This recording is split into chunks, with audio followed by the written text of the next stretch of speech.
se retrouve aujourd'hui pour un nouveau tuto créatif et je vais vous proposer cette carte. Donc vous vous rendez compte que sur cette carte, il n'y a pas de patouille. On est pratiquement à 100% à de la création en détournant le papier et en faisant faire de l'assemblage. Il y aura un tout petit peu de patouille, mais ça devrait vous faire penser au tuto de la semaine précédente, dont vous retrouvez la vidéo juste ici, puisque vous verrez que je vais récupérer un élément que je vous avais donné en astuce. Je vais vous proposer aujourd'hui de travailler avec une machine de découpe. Donc pour moi, c'est une Big Shot. Et nous allons venir embosser à froid notre papier. Donc pour embosser notre papier à froid, il vous faudra forcément des classeurs et on viendra tout simplement y mettre des embellissements. Donc c'est une carte minute que vous pouvez réaliser au dernier moment pour une invitation, pour une fête, un anniversaire. Et voilà, en quelques minutes, concrètement, cette carte est faite et vous ne salissez pas vos doigts. Le plan de travail reste nickel. Donc c'est parti, je vous emmène tout de suite sur ma table de scrap. On y va! Sur la table de scrap, on trouve mes classeurs. J'ai déjà embossé mes 3 morceaux de papier pour prendre de l'avance. Si toi aussi tu connais le principe de l'embossage à froid, je t'invite à me rejoindre à 4 minutes 29 pour passer à l'étape 2. Si tu es dans cette partie, c'est que tu as besoin que je t'explique l'embossage à froid. Donc je ne vais pas vous mettre la Big Shot sur le plan de travail, mais juste vous réexpliquer le principe du classeur d'embossage. Avec les autres machines, ce n'est pas forcément le même principe. Sur notre Big Shot, on a une plateforme où on a des cartonnettes qui se lèvent. On fait de l'embossage à froid. On a des classeurs qui peuvent avoir différentes épaisseurs. Donc c'est le cas des classeurs qui sont posés devant vous. Ils ne sont pas tout à fait de la même hauteur. Il faut adapter la plateforme. Donc pour ça, vous jouez avec vos volets 1 et 2. Vous jouez également à utiliser une ou deux plaques, voire même peut-être un tapis silicone. Donc je vous montre. Donc je ne vais pas remettre de papier. Donc moi j'ai calé mon papier à l'intérieur comme j'avais envie et selon l'épaisseur. Alors pour faire celui-ci, j'ai pu utiliser mes deux plaques et je crois que j'étais en numéro 2. Pour utiliser celui-ci, par contre, j'ai dû tout enlever mes volets. Donc vraiment être sur la plaque du fond. Et j'ai travaillé donc directement avec le tapis silicone et par-dessus ma plaque en plexi. Donc voilà, faites attention quand vous faites de l'embossage à froid, c'est de ne pas forcer sur la machine parce que le risque c'est de casser les pignons de vos roulements. Important aussi, plus ce sera dur à l'intérieur, à moins il faudra faire de passage, à moins que vous vouliez du papier vraiment très très marqué. Ça c'est vraiment à votre choix, mais avec certains classeurs il faut faire attention, et c'est le cas de celui-ci, là, celui où j'ai mes fleurs, et bien j'ai besoin de passer une fois et il est extrêmement marquant, voire il déchire mon papier. Donc celui-ci, je fais très attention avec lui. Les autres, celui-ci par exemple, j'ai passé en une seule fois là avec les fleurs. Et par contre les pois, pour vraiment qu'ils soient vraiment beaux, réguliers et bien appuyés, j'ai fait passer plusieurs fois la manivelle. Donc ça c'est vraiment à adapter par rapport à votre classeur. Prenez bien le temps de regarder ça. Et pour vous rendre compte si le motif vous plaît, ce que je vous conseille, c'est de lever délicatement votre classeur à embossage et de regarder le début du gaufrage. Comme ça, vous vous direz, peut-être qu'il faut que vous le remettiez, parce que des fois, avec certains motifs, c'est compliqué de repasser notre papier dans le classeur. Donc faites attention à ça. Donc ça, c'était pour la petite partie explication pour celles qui ne maîtrisent pas forcément l'embossage à froid. Donc, mes 3 morceaux de papier là que j'ai obtenus, je ne vais pas les utiliser du même côté. Donc, j'ai 3 motifs. Je vais venir placer sur ma carte. Donc, ma carte, elle est de dimension carrée. C'est ce que je vous ai dit dans les mesures. Elle fait 13,5 par 13,5. Mes morceaux de papier, eux, font 4 par 12,5. Donc, ce qui veut dire qu'on va laisser 0,5 partout. Donc, moi, concrètement, devant vous, je ne vais pas m'amuser à mesurer. Je vais le faire à l'œil. Après, pour celles qui aiment les mesures, vous pouvez faire vos repères et placer correctement votre papier. Ça, c'est le choix de chacune.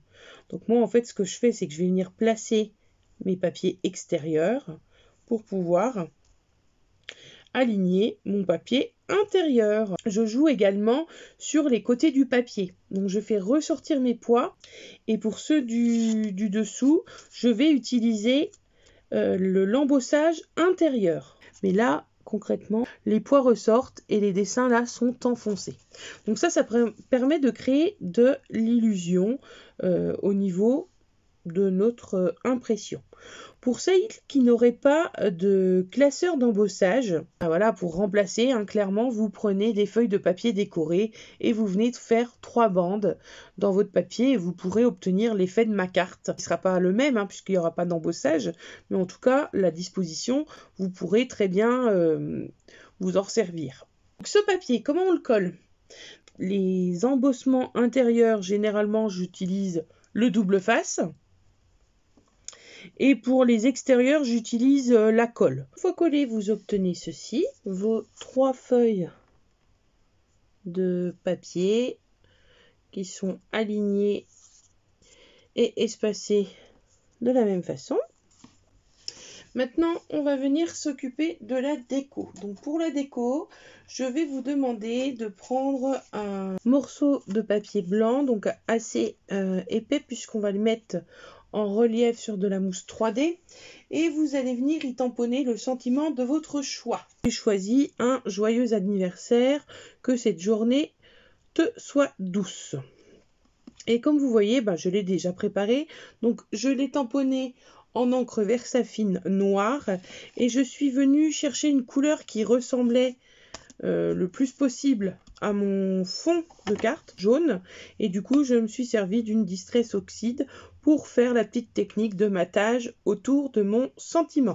Maintenant, donc il faut qu'on passe à la partie déco embellissement. Je vous ai dit, on va se servir d'une astuce que je vous ai donnée dans ma dernière vidéo. Effectivement, ma dernière vidéo, je vous ai dit, il ne faut jamais perdre d'encre sur notre plan de travail quand on vient de faire de la patouille. Donc obtenu ce rectangle avec mon reste d'encre jaune. Donc si vous avez envie de regarder le tuto où je parle de cette astuce, c'est cette vidéo qui s'affiche sur mon reste d'encre. Moi je vais venir y tamponner mon embellissement qui va donc être une fleur. Vous, si vous n'avez pas fait le tuto d'avant, si vous n'avez pas de reste d'encre, soit vous prenez rapidement une feuille, de l'encre liquide ou un pad d'encre aquarellable, vous pchitez l'eau, vous trempez, vous laissez sécher, ou vous prenez une chute de papier, voilà, ce que vous avez envie, ou un dice cut tout prêt. Choisissez vraiment ce que vous voulez. Donc moi je vais venir travailler avec cette planche de tampon, donc qui est une planche de tampon de la Scraposphère, et je vais venir travailler, je l'ai déjà placé, cette fleur. Donc je vais venir l'ancrer avec ma Versafine noire, je vais venir la tamponner dans ma récup. Je viendrai simplement foncer le cœur de ma fleur pour donner un petit peu de volume et j'utiliserai au possible cette couleur pour rappeler toujours le fond de ma carte. Je ferai également 3 petites feuilles, donc ce sont les feuilles que vous avez ici sur la planche. Je vais les tamponner en vert, un petit coup d'aquarelle et ce sera terminé. Voilà, donc je vous ai dit pas ou très peu de patouille. Donc je vais venir ancrer ma fleur. Je vais venir la positionner n'importe où dans mon papier de récup patouille. Après, je vais venir faire la même chose pour mes petites feuilles. Je vais venir les tamponner sur mon papier. Et là, je les coloriserai rapidement en vert. J'en fais 3, toujours les nombres impairs du scrap. Donc, voilà mes tamponnages. Voilà ma fleur. Donc, il ne me reste plus qu'à les détourer, à les coloriser et à faire le cœur un petit peu plus jaune. Et je suis prête à venir les apposer sur ma carte. Je vous avais également dit de préparer soit une chute de papier, soit du washi assez fin pour venir faire une bande. Donc j'ai choisi un washi pailleté noir pour apporter un peu de brillant, de bling bling à ma carte. Parce que c'est l'été, c'est le printemps, j'ai choisi de la couleur vive, donc je veux également apporter de la brillance. Ce washi, on va venir le poser à peu près aux 3/4 de notre carte et on va venir en faire une bande. Je me permets de l'ajuster directement sur ma carte, mais après celles qui veulent le mesurer quand elle le déroule, il n'y a aucun souci. Donc dans la logique, il fait 13 cm ce washi, puisque on est à 4 et qu'au milieu il y a 0,50, donc 13 cm.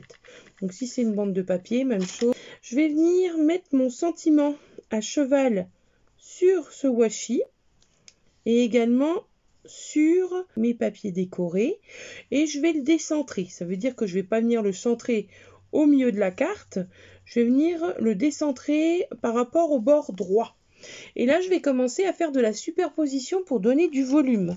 Donc, je vais utiliser des mousses 3D et je vais utiliser différentes hauteurs.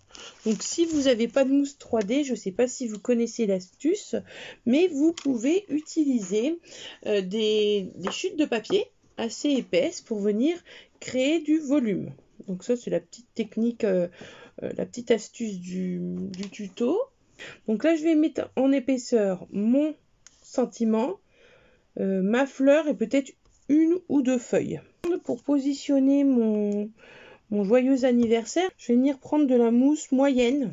Je vais venir en mettre un petit peu partout. Donc c'est fait, on peut venir enlever les petites pellicules qui se trouvent derrière et qui vont permettre de coller sur nos cartes.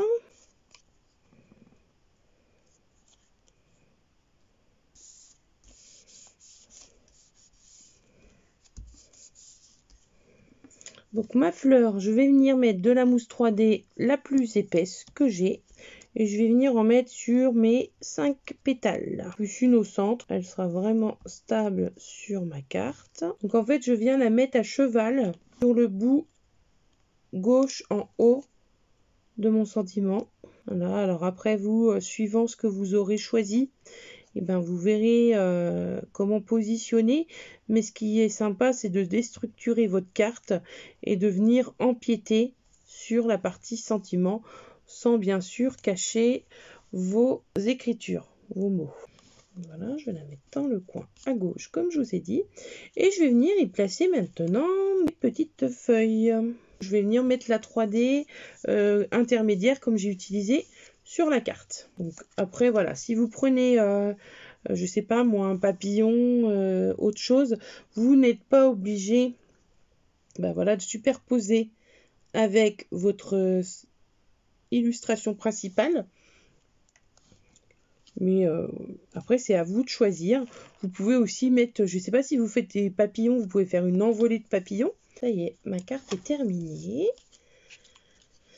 Donc, en fait, je bouge un petit peu, vous voyez mes formes. Et voilà ce que ça donne. Donc, une petite carte minute. Très simple à faire, pas beaucoup de matériel.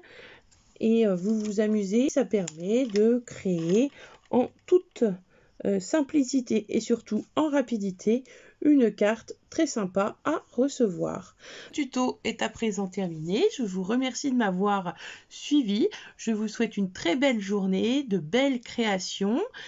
Si vous passez sur mon Facebook, l'atelier de Caroline, je vous invite à poster vos cartes si vous les réalisez. Un petit rappel avant de nous quitter comme d'habitude, un petit pouce bleu si vous avez apprécié la vidéo, un commentaire pour me donner vos impressions et ce que vous en avez pensé, et enfin la petite cloche pour vous abonner et surtout être prévenu quand je publie ma nouvelle vidéo. Je vous souhaite de très belles créations, je vous dis à très vite, à la semaine prochaine, ciao ciao.